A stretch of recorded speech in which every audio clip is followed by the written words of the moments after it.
This could be someone for the very first time discovering you. Is your product page a good representation of someone coming to find you for the first time? Welcome back to Duo On Air. I'm Abby. And I'm Courtney. And we're the ex-agency turned entrepreneurial team that puts the Duo in Duo Collective. Our boutique organic marketing agency specializes in SEO, social media strategy, and branding. We're an everyday pair of business besties / marketing experts obsessed with helping our community learn more about what it takes to run a business. Which is why on Duo On Air, we're not holding anything back. We're giving you all the info we know about how to grow your business organically so you can be the confident CEO you were made to be. And how to navigate life as a small business owner. Whether it's on your own or with your best friend by your side, so grab your coffee or your mimosa, we don't judge, and settle in for a quick value-packed episode of Marketing Tips. Welcome back to the Duo On Air podcast. This is episode number 125, and I wanted to share today 3 of the biggest SEO tips that I have for product-based e-commerce businesses. And of course, all of this stems from the success that I've seen my clients have, and I'm super excited to share these with you, and let's just get into it, right? Okay, so number 1, the very first tip is having a well-optimized product page. Now, before I even get into how to do this, I want to share the reasons why this is so dang important. So let me share a couple stats with you. 98% of shoppers have been dissuaded from completing a purchase because of incomplete or incorrect product information. So that's just one piece of it, as in being you need to have updated, relevant content on your page. And second, 53% of shoppers start their product searches on Google, making organic search a crucial source of traffic for their product pages. Now, this goes all the way back to me. Something that I always say to my clients is every page matters. Every single page you create for your website has the ability to be found for the very first time by someone on a search engine. That is super powerful. And that helps you understand that these pages need to be created with intention and an understanding that it's not just someone coming from your homepage, going to your shop and going to your category and going to your product. This could be someone for the very first time discovering you. Is your product page a good representation of someone coming to find you for the first time? And are you able to draw them in enough to keep them shopping and engaged and keep navigating your website? So because of that, again, we want to make sure not only every page on our website is optimized, but high priority pages like product pages are optimized really well. So let's talk about what we can do to better optimize our product pages. So 1, I really, really want you to avoid duplicating content and making sure that you're writing original descriptions for all of your products. I don't care how similar they are, they should be original. And you can use tools like AI to help you with this. ChatGPT, Gemini can help you craft your product descriptions with keywords in mind, so use them. I want you to focus on the benefits, not just the features, because people are actually searching for the benefits that your product offers. So if your product helps with sleep or helps clear up your skin, there's a lot of things that people are searching for that are problems, where you can actually take the problems they're searching for and use that as a benefit and a feature, not just a feature of your product. Second, or third, I should say, is keyword research. So making sure that whatever someone is searching for on the internet to find a product similar to this is somewhere included on your product page. Sometimes we have product names that are fun and playful. Can you complement that with what the product actually is, so that you can actually drive traffic for people who are searching for that product without knowing the fun, kitschy name that you have associated with it? I want you to use at least 300 words on the page. This all goes back to Google not being able to read images, and you need to make sure that Google can actually understand the content you have there. And if you don't have enough copy or content, Google isn't going to understand it, or any search engine for that matter, and then they're not going to be able to index you for it. So you need enough content there. And then formatting. I don't just want you to write 300 words back to back to back in a huge, massive paragraph, because I'm not going to read that. I want you to make sure that you formatted it in a super skimmable way. So you have headlines, you have bullet points, you have short paragraphs. They're really spaced out. That can allow people just to bounce to the section of the description they're most interested in. And then finally, always write for humans first. It's really good to know the keyword, to know we have to write 300 words, to know we have to focus on the benefits, not just the features. But I want you at the end of the day to think about, what is my audience wanting to know about this product, and how can I be writing for them? Imagine a specific person you're writing for when you're writing it, and it will make this process so much easier. So this is step number 1. Optimize your product pages. And if you have a billion products and you're listening to this like, wow, I have a lot of work to do, start with your best sellers first, because those will likely be the ones that drive the most traffic for you for SEO. So start with your best sellers and then go down from there. Second, I want you to focus on creating keyword-driven category pages. So this is one of my favorite examples from a client of mine. So a client called Naz Perer, they sell gorgeous, dainty, gold-filled jewelry. And we saw a huge opportunity when we were doing keyword research for them. Some of their biggest differentiators and descriptors of what products they sell on their website were dainty, were waterproof, sweat-proof, and all of these things, and then also gold-filled. All of these things were also keywords that people were looking for without any brand name associated with it. So what we did is we created category pages. So they already had a gold-filled category page, so that's great. We just optimized that one with the right keyword. But we discovered that they didn't have a waterproof page and they didn't have a dainty page. Both of those being keywords people are searching for, and a whole slew of products that already could fit into these categories, it was super easy for them just to create these new category page, because all you have to do is select the products and then add them to the category. And now all of a sudden we have a category page that's optimized for a keyword people are searching for.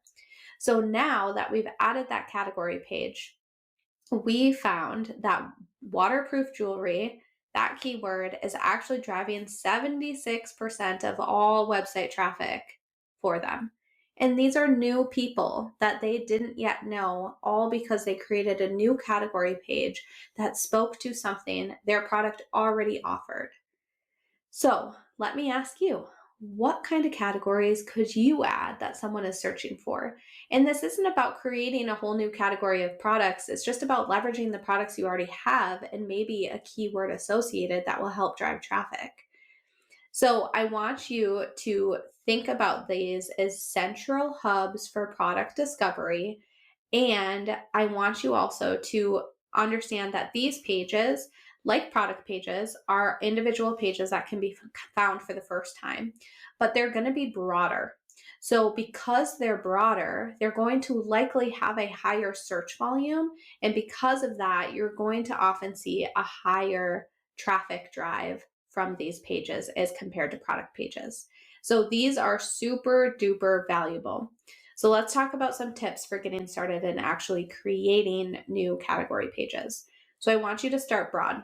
Grab a notebook, sheet of paper if you're a pen to paper kind of person, or maybe open up an Excel document and start writing out the really broad categories.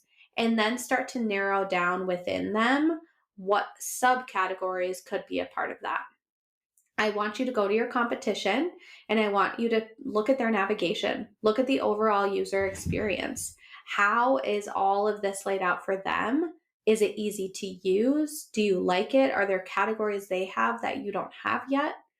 And then use keyword research, just like we found when we were going through the benefits of the product, one being waterproof.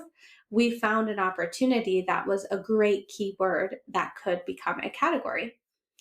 Ask your customers, send an email out and ask overall how they feel about shopping your navigation, like just shopping within your website. Is it easy for them? Do they wish they could sort or filter or categorize things in a different way?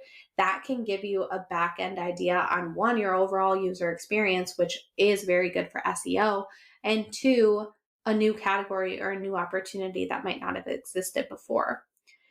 And then finally, make sure you keep your navigation clean. It can feel really, and I've seen this multiple times, especially when I'm doing competitive research, where all of a sudden I go and look at the categories and there are so many that I'm instantly overwhelmed and I just want to run away. I don't want to browse. I don't want to shop. I just want to run away because there's too much.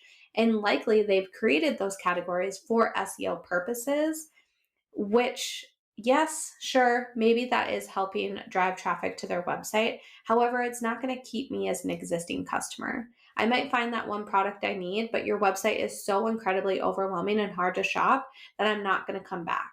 And you want repeat customers, right? So making sure you have a really clear, easy to use navigation is going to do wonders in creating just a good overall user experience, which is actually a ranking factor for SEO. That is something that Google looks at. Do people come back? Do people like you? Do people spend time on your website? Do people shop all of your pages? What are they doing there? And if people are bouncing and leaving right away, that's a huge sign that your navigation isn't a good experience, and that can actually hurt your rankings. So because of that, just be aware of keyword stuffing categories. Don't do, like, for example, for this client, we didn't do waterproof and sweatproof as two different categories because essentially it was the same product. So we can include sweatproof as a descriptor in the category description section, but we weren't going to create a new category. So there's things like that where you can kind of determine what feels stuffy for you and what feels right. So just go with your gut here and choose and test and learn too. You can do one category, and if you want to add another one later, then add another one later and test it out. That's the magic of owning your own business, right? And updating your own website is you can really play around with what is working and what isn't working and make adjustments as you go. And then the final tip for product e-commerce based businesses is to invest in creating long form content. There are not a lot of product businesses out there that do this. And that is why it's a huge advantage for you. And honestly, it's because a lot of people don't have time. And this is such a great thing to outsource, where you can find the right person to create content for you to help drive traffic outside of just your product and your category pages. So I want to give you a few ideas of different types of content that you can create. So one, creating interactive quizzes. So how to choose the perfect scent for you. This could be for something for like an online fragrance or home fragrance or perfume, whatever that may be. Choosing a scent is really hard to do online, right? So actually having a quiz to guide them through could be a really helpful and engaging process, and also something someone might be searching for. Or maybe you want to take a quiz on what types of products should I buy for my type of skincare. And you can actually guide them through a regimen if you sell skincare products. Again, something people might be searching for. So if you create a landing page on your website for this quiz, even if the quiz then bounces you, but you have a landing page to actually take the quiz, you can optimize that landing page, and that can actually be a page that people find on a search engine.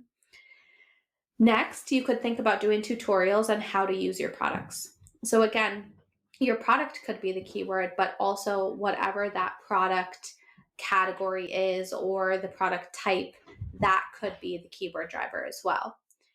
Gift guides. Gift guides are huge traffic drivers. And not only are they huge traffic drivers, but people want to link them. And when people take a gift guide and put it on their website or put it on another gift guide or link it wherever, those are called backlinks. And those backlinks will help grow your authority. So gift guides can be huge. And great opportunities. There's so many gift guides you can do, not just around like the holidays, but you can do them for Teacher Appreciation Week. You can do them like a summer gift guide just for fun events during the summer. Like you can really make up your own things or use SEO keywords to help be drivers for you for those gift guides too. Another favorite is to do an FAQ post. So creating a blog post that helps answer all of your FAQs. And you could break them down by category or you could do a more generic, but these can be really great to help you get featured in featured snippet spots on a search engine. So think about that. People also ask section. So there's this section where you can click on these questions people are asking directly from a search engine, and your answer could pop up and be the one they click on to answer that question. And the way that you've structured your post, with the question being the headline and the answer being the paragraph underneath, will help Google pull out just that section to feature you. So that can be really fun. And then finally, comparison guides. So your product versus this product, comparing two products on your own website or comparing your product with a competitor's website. That's how a lot of people tend to use competitors' keywords as keywords for them to drive traffic to their own website. And again, do what feels good for you. Don't do something that might feel yucky if you're not feeling that way. But it's definitely a strategy that's used a lot in the tech world when you see people comparing different types of tools that people might want to integrate into their business. And then finally, if you're listening to this and you're like, I definitely need to do long form content and you're not really sure how to get started, just hire some help to get you there, because that can be beyond helpful. And we have a whole slew of resources in our creative resource directory, which we'll link in the show notes as well, that you can peek at, that are all SEO coached by me. And I fully trust them to create content that works for you as well. So if you are ready to dig deep into all of these different ways that you can optimize your e-commerce website, then make sure you get on the waitlist for SEO on Tap. It's our DIY SEO course. And not only do we cover things like analytics and keyword research and on-page optimization and blogging and just tons more, but we actually have an entire module dedicated to product SEO strategies just like this. So we even get a lot more advanced in details into understanding things like voice SEO and how that works with your website, writing product descriptions, actually giving you some comparisons and examples of how to actually write for benefits, not just features, and then how to get backlink strategies and really improve your authority. So we're opening the doors again in August, and we would love to see you in there. If you like this episode, please be sure to share it with a friend and subscribe so you don't miss any new episodes dropping every Monday. Plus, if you haven't already, please go ahead and leave us a review and don't hesitate to share any new episode ideas. We absolutely love hearing from you and creating this content for you. See you next week.